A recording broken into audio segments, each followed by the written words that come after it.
Hyvää päivää. Minun nimeni on Sami Huuskonen ja tänään opetan teitä muistikaamman asentamisessa. No niin, ja tämä tässä näin niin on emolevy. Ja tässä on 3 näköistä mustaa väylää, mihin nämä muistikaammat sitten laitetaan järjestyksestä pienimmästä suurimpaan.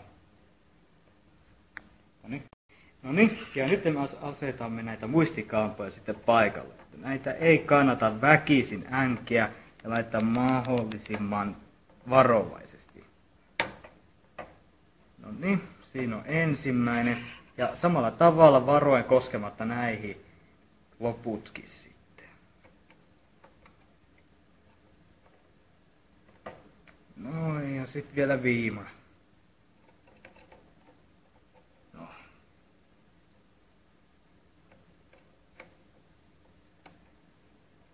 Jes, nyt meillä on toimivasti nämä kaikki kiinni ja se on valmiina emolevy asentamaan. Sitä laitetaan sitten kiinni tuohon tietokoneen runkoon.